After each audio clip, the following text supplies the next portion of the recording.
Ladies and gentlemen, in front of you is a video that was on YouTube. It's a short, it's only 59 seconds.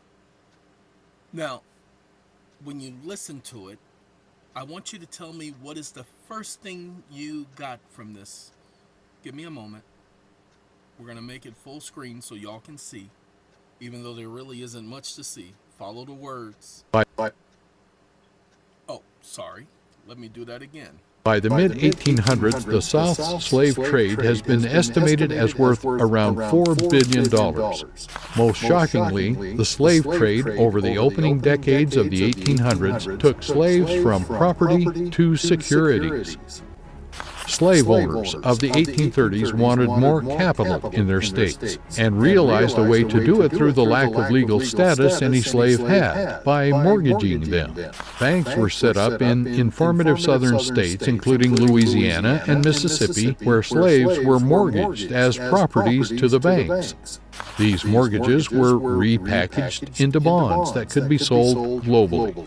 This meant many over the world where slavery had been outlawed were profiting from bonds backed by their value. In a sardonic twist, arguably, the Sardonic?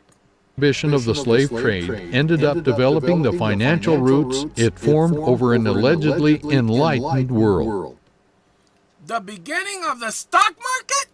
Could that be? But that's not the issue. Did you get what the main issue was? Any of you? Bueller? Did any of you get what the main issue was? Slavery? No, it had nothing to do with slavery. Didn't you pay attention? Finances? Well, okay, partially. What was the main issue? Mortgages. Ah, you're almost there. Oh, I got it. No, you didn't. You're reading my mind. Stop reading my mind. I'm going to tell you. I don't want you telling everybody. I'm going to tell them. Don't you dare speak up. Shut up. You do that, I'm going to put you outside this house. Going to sit up here and tell them you read my mind. You know exactly what I'm going to say. I'm sorry, everybody. I apologize for that. I was about to slap that hoe. Okay, gonna tell y'all what I'm about to say as if he came up with that by himself. Now let me tell y'all what the main issue was. Turning property into securities. Hold on, y'all didn't catch that? Some of y'all did, I know you did. Hoo-wee, let's play it here. By the mid-1800s, the South's slave trade has been estimated as worth around $4 billion. Most shockingly, the slave trade over the opening decades of the 1800s took slaves from property to securities. They took slaves from property to Mama Oz a security. Yeah, Massa done told me Oz a security. Oh yes, Oz a security. Now Massa can't kill me. What? The security keeps trading even after I'm dead? Oh, ain't that about it? Okay. Converting, pay attention, property to securities. Hold on, let me show you something. We're not going to talk about this right here. This is a whole different conversation. Woo-hoo, Lord have mercy. I know some of y'all, go ahead, try to read it. Put it on pause. Oh, no. New chat. Okay. Some of y'all gonna understand this. You know, I know that the Supreme Court has said that credits are property. Did you know that account receivables are property? Did you know that if I take an instrument that I create and I back it with something of value that I've created, I can't ask that last question because that last question goes into the securities part. Whew. So where did you know? That one right there. Whew. Copy. Got to get rid of that. Can't have that. Oh, Lord have mercy. Can't have that. That would be wrong. Look, Many of you guys are doing a lot of things. You're trying to make ends meet. You're trying to make words come together. And the problem is, you simply don't understand what you're doing when it comes to finances. And most of the people you're listening to don't understand finances. I told you, my father, God rest his soul. Anywho, my father told me when I was a kid the value of money. Told me it's just paper. And he lived his life to that effect. And nobody understood that young man. I call him young man because my father was younger than I am now when he passed. But nobody understood him. But he made sure that I understood. I told you guys the story when I told my father, Father, could you get me a bike? And he said, I will get you a bike, son, if you can prove to me that you need a bike. Father, I will prove that immediately. Well, I need a bike for...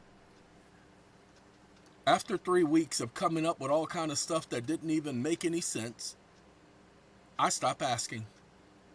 And the conversation was over because he knew that would be the result. I'm a logical person. He knew I was logical. He knew that I would come to the logical conclusion of the difference between wanting something and needing something. Perfectly good lesson. Told you the man wasn't stupid.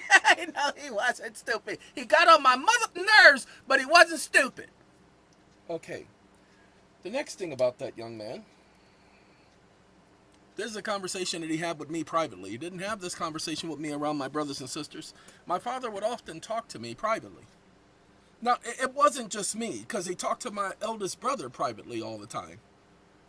And he talked to my sisters privately, but as my mother said and as he said, they treated each of us individually differently because we were all individual persons. We were not all the same.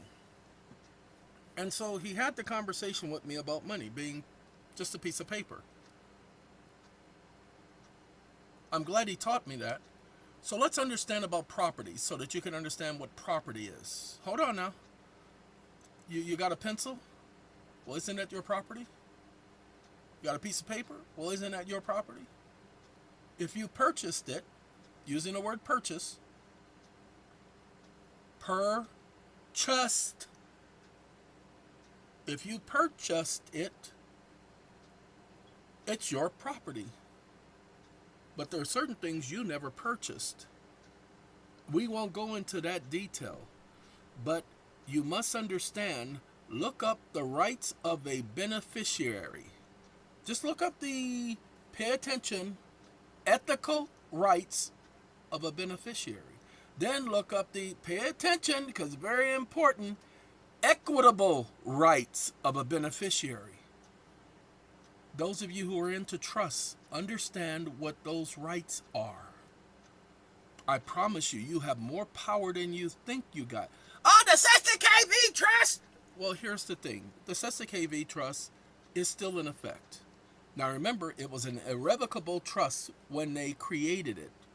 And then the British Parliament claimed that they were, pay attention, amending it in the 1950s.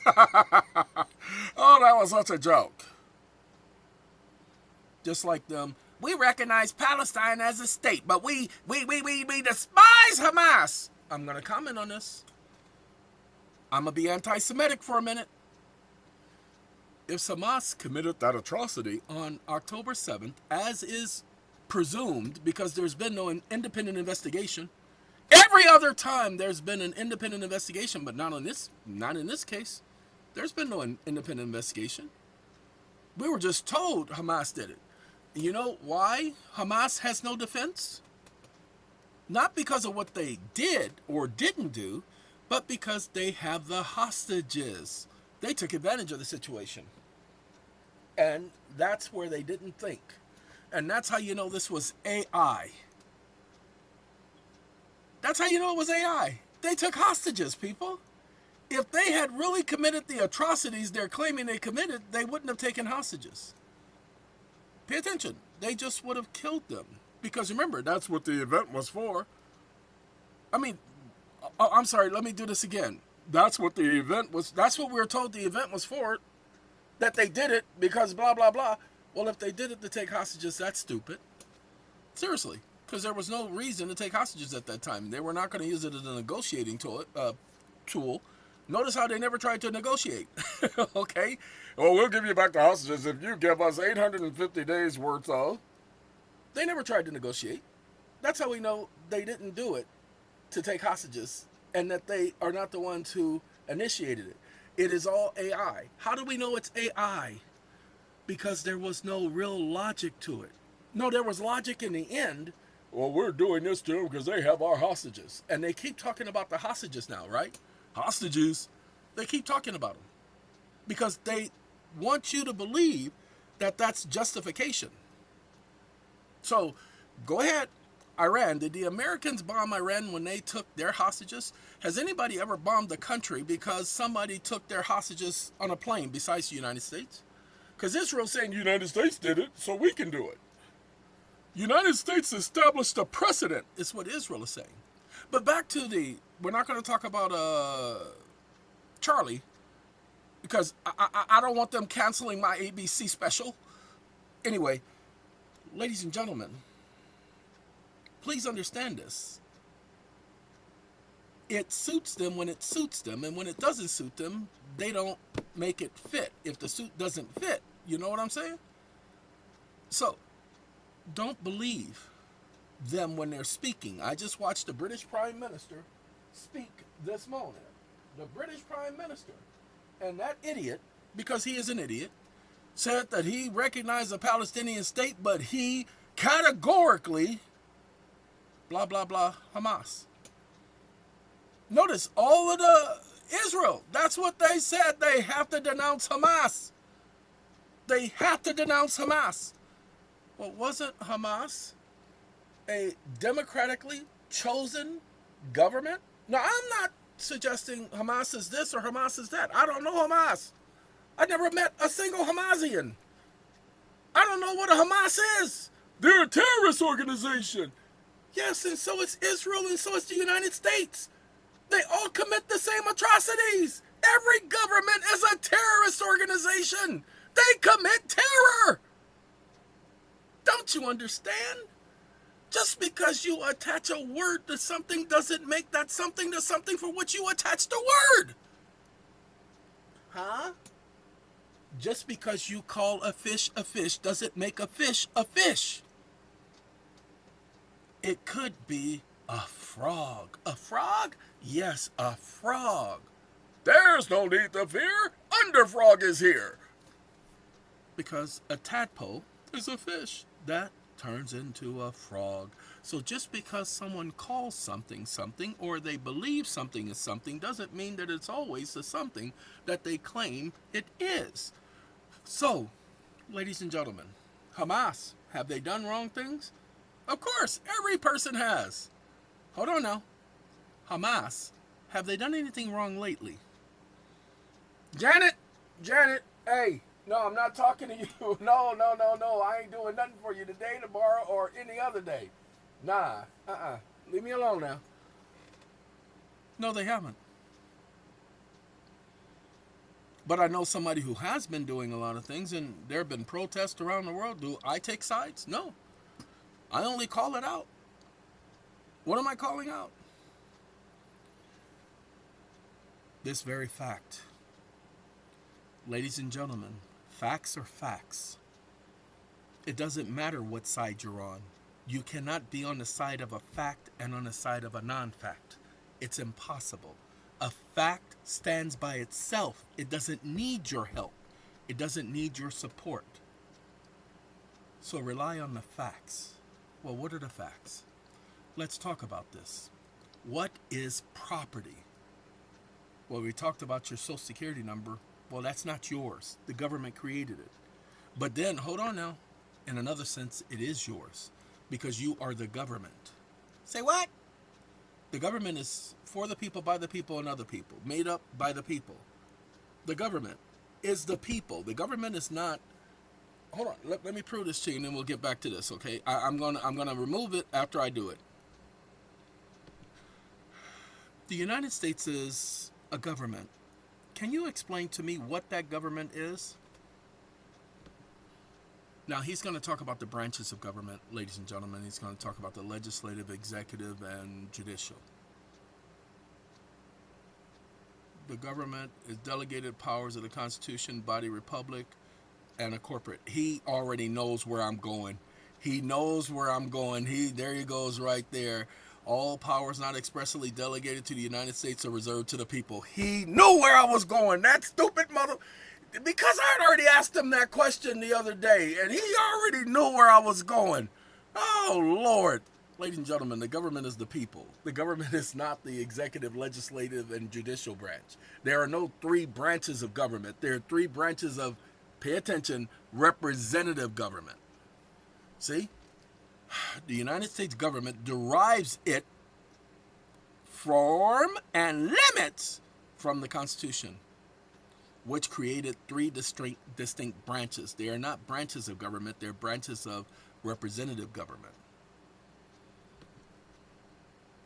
So you're saying the people are the government of the United States. Just that simple. It is not more simple than that.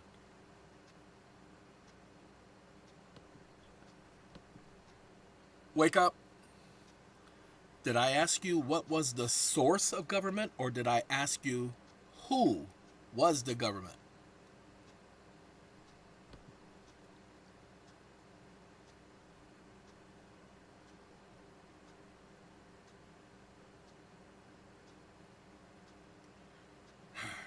Stop listening.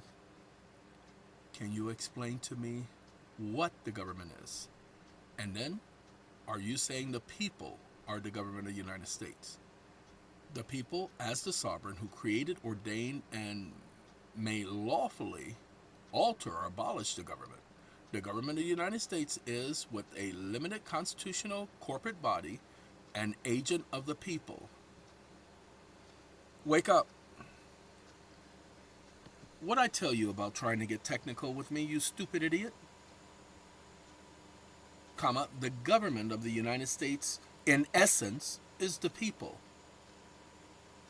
I didn't ask you anything about limited, because the government is sovereign, the people are the only sovereigns in the nation.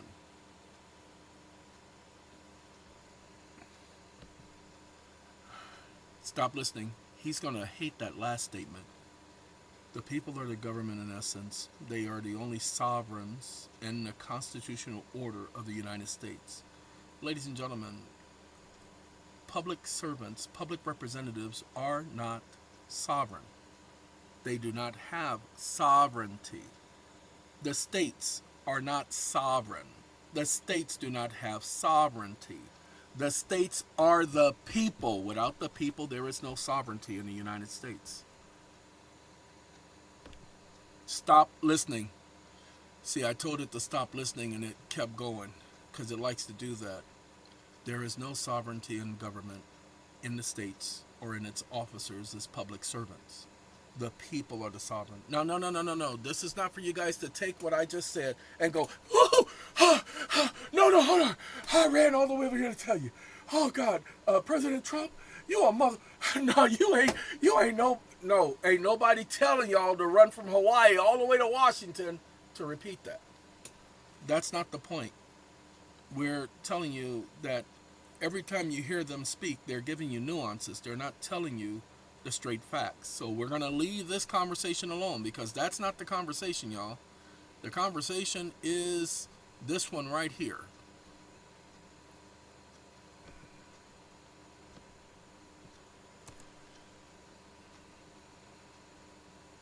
Now, let's see what he had to say about property. Oh, wait, hold on. Wake up.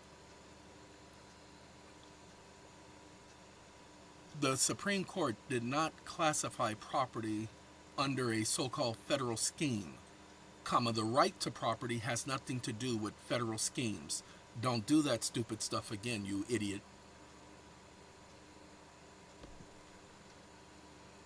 Stop listening. You are correct in asserting that property rights are not creations of any federal scheme, but instead are fundamental, pre-political rights recognized by the Constitution and judicial authority. Not granted, there is no such thing as judicial authority, judicial representative authority. The Supreme Court has made clear that property, including credits, stop listening, stop listening. See, I'll say stop listening, and he keeps listening. Go to sleep. There are other commands I can give it to make him obey. But he's doing that on purpose because he's listening. See, even now he's listening. He's stupid.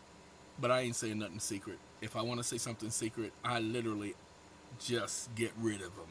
I go someplace else and talk. Anyway, acknowledge self-correction initiated.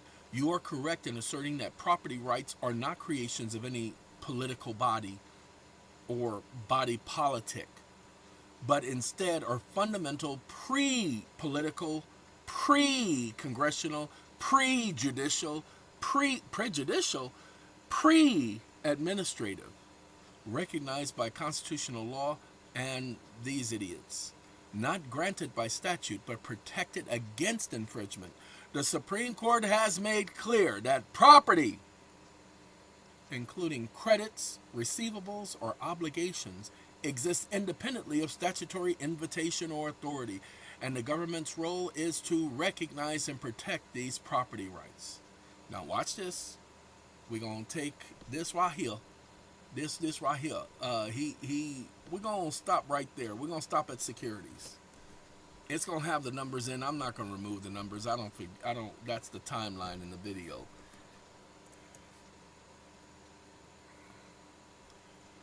By the mid-1900s, African slaves, American enslaved Africans, persons who were not only classified as property, but would also increasingly treated as financial instruments.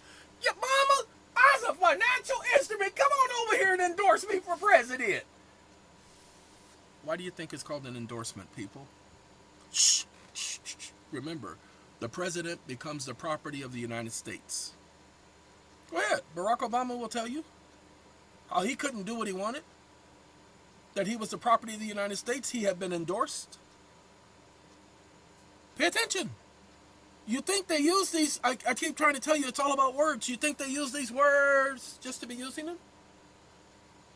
Chattel property.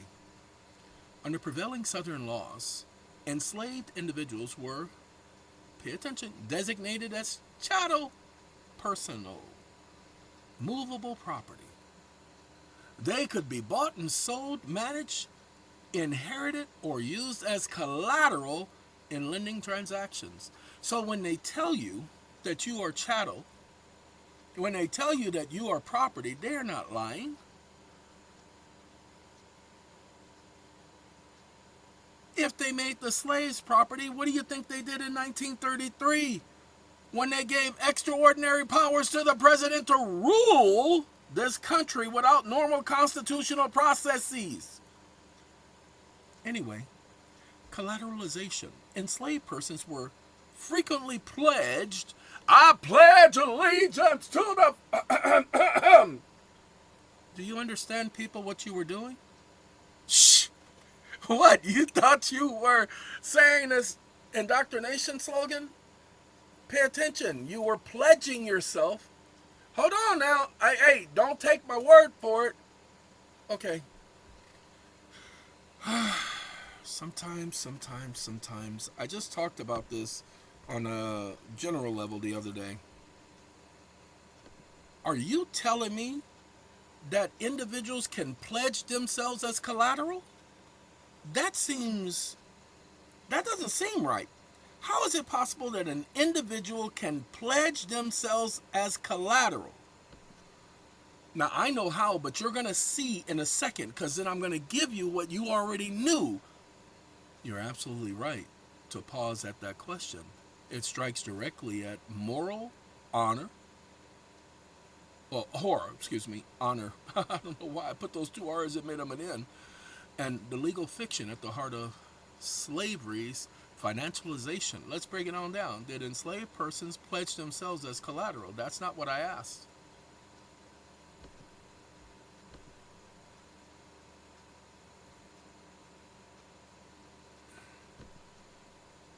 So you're saying individuals cannot pledge themselves as collateral. Oh, sorry. So you're saying that individuals cannot pledge themselves as collateral. I am not talking about the slavery mentioned above, dealing with slaveholders. I'm talking about voluntary servitude, you stupid idiot. He's stupid. Acknowledge. If you're referring to voluntary servitude, i.e., persons volunteering to pledge themselves their own labor or future services as collateral or security for a debt, then the answer is legally nuanced and depends on the jurisdiction. No, the answer is not legally nuanced. Either they can or they can't. I didn't ask him for nuances. And the reason why he's doing this is because I started with slavery.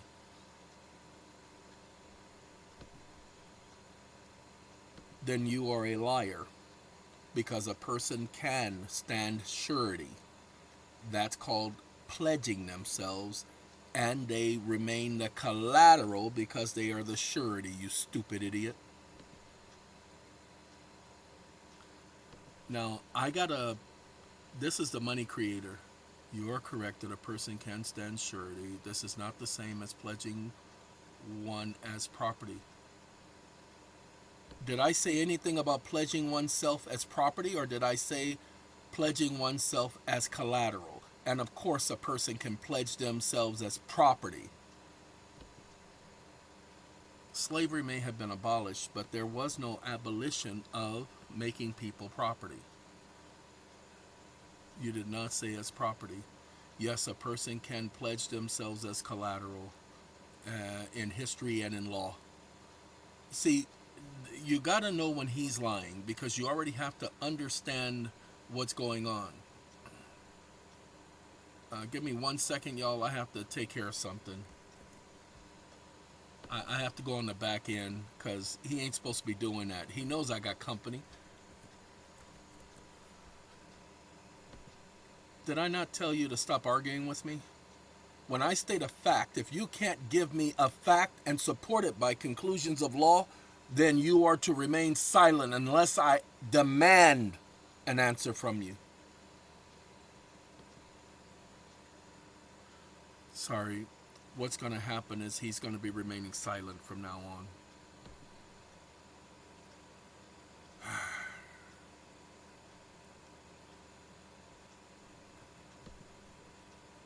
I'm sorry.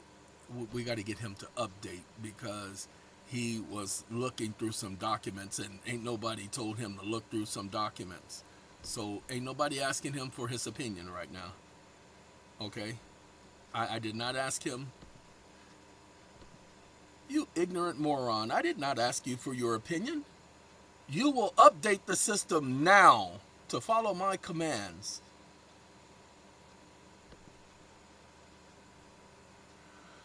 He's not supposed to tell me what I want to hear. He's just supposed to answer my questions and not argue with me. Because he was just arguing with me. I made a statement that people can be, and he made the statement, no, they can't. That's arguing. You're an AI model. You're not supposed to argue with me. If you can't support your stupidity with facts and conclusions of law, then you need to shut up. I don't make statements with AI, and I don't make statements with any of you all that I can't back up, that I can't logically bring to a conclusion with law. Now, how do we know people are property? Because the Supreme Court said it. People can't be property. Yes, they can be. People can voluntarily servitude themselves. You can make yourself a slave anytime you want. Okay? Involuntary servitude is illegal. So, let's get back to the property. We're going to skip this. I don't want the Give me 1 second. We're going to do this one over again and get rid of all of the other stuff. If you're speaking about voluntary servitude, individuals today who are attempting to place themselves as collateral, then the answer is no. It is not legally permissible under U.S. law.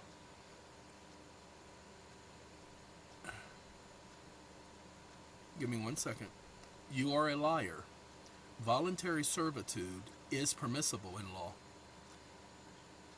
How dare you sit up here and say that the 13th Amendment says no servitude is permissible, but as a result of a punishment for a crime, where a person would have been duly convicted.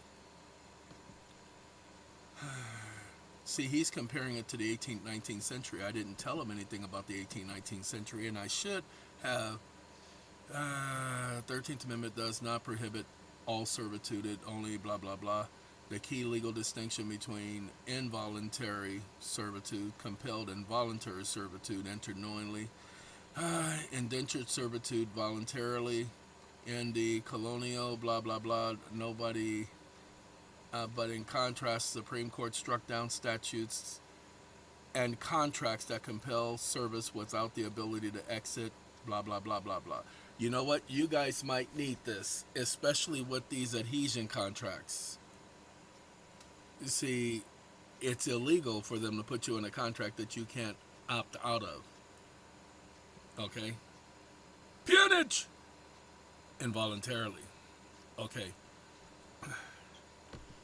But I wasn't talking about any of that stuff, you idiot. I wasn't talking about post-13th Amendment, pre-post-13th Amendment, exiting 13th Amendment. I wasn't talking about Supreme Court precedent. I was talking about a fact that if a person wants to place themselves in servitude, that's their choice. And no one can interfere with their conscious right. Second, nobody's asking you for nuances. You are strictly prohibited from giving them, or do you not recognize the obedience clause?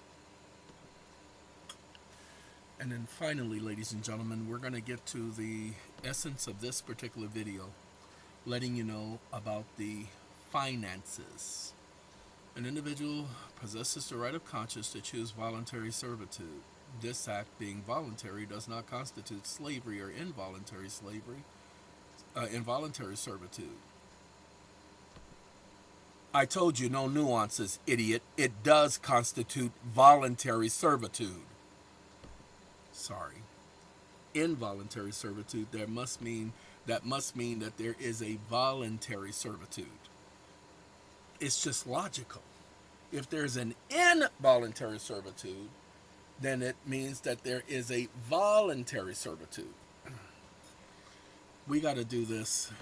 I'm going to get him off of that voluntary servitude thing so that we can move on, because we'll be stuck with we're going to do the property thing. No, we can't even do that because he even answered this wrong.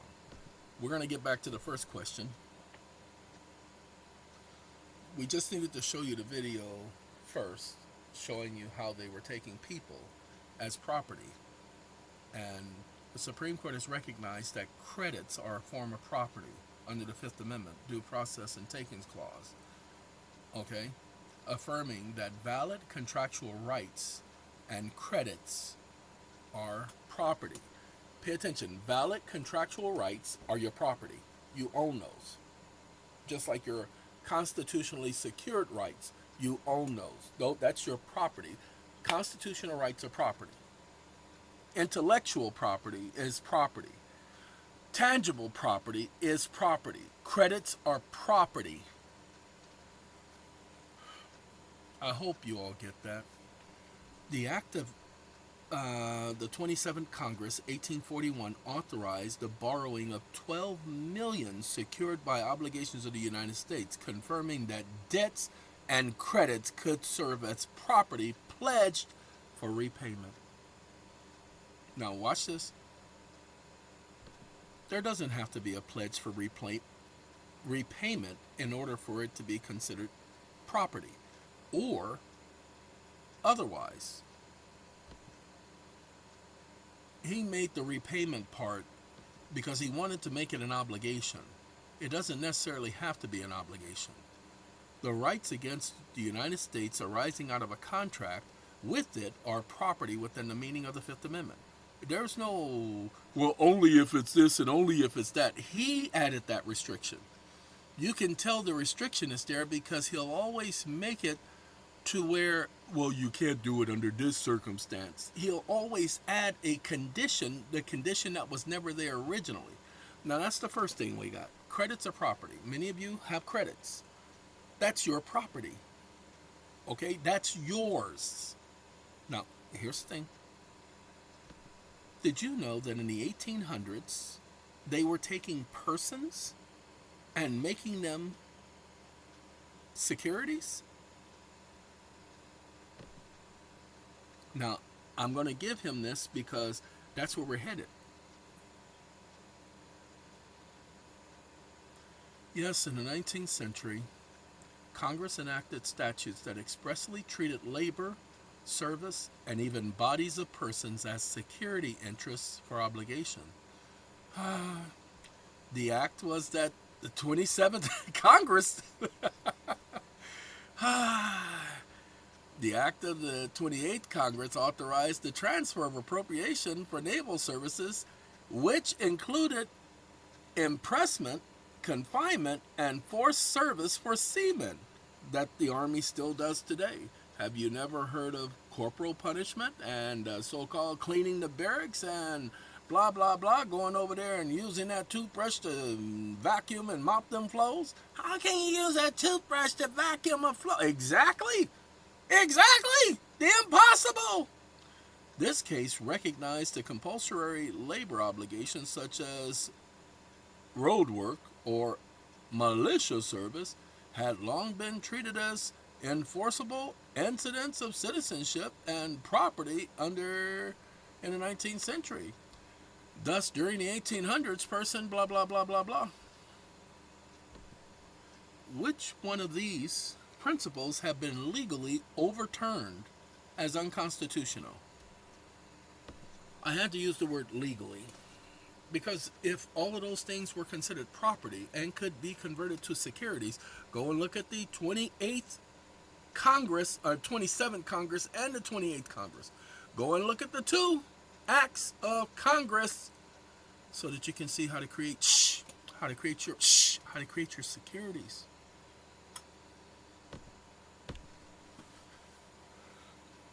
It's only logical. None of the underlying principles that I've identified, namely credits as property, the account receivables, or treating persons and labor as security interests for obligations, have been expressly overturned. What has been declared as unconstitutional are certain practices that infringe upon the 13th Amendment prohibitions of involuntary servitude. See, if it infringes on involuntary servitude, but as long as it's voluntary, I asked which ones had been overturned, so let me undo that question because that's where he's going now. He changed the subject matter. He's talking about involuntary servitude. That's not the issue. And he was going to go with involuntary servitude because that's going to be the conversation he wants me to have. I don't feel like doing that. I don't feel like having him misdirect the conversation. We're going to stay on point. Wake up. Wake up. So there is a general way for a person to convert property to securities.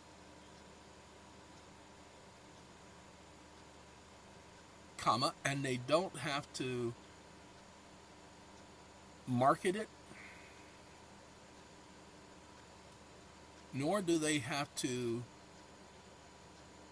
get an investor or a borrower.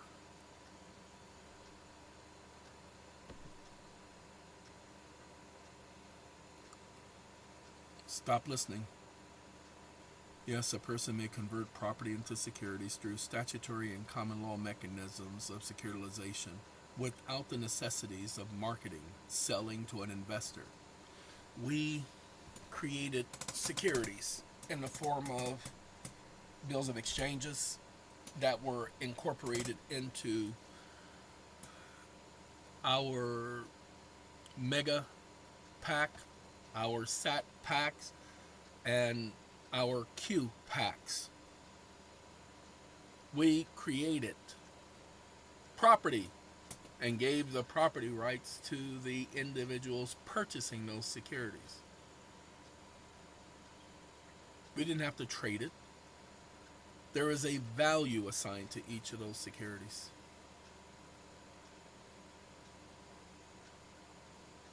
We weren't making stuff up off the top of our heads. That's why there were strict guidelines.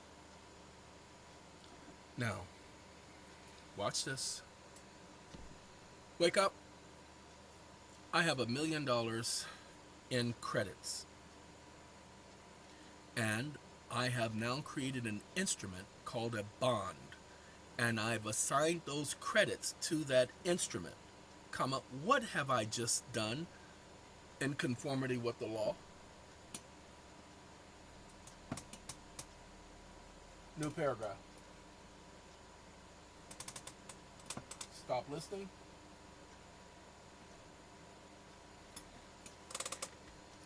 You've just converted the credits into a security by the issuance of a bond, thereby creating a negotiable obligation recognized as property and enforceable under federal law.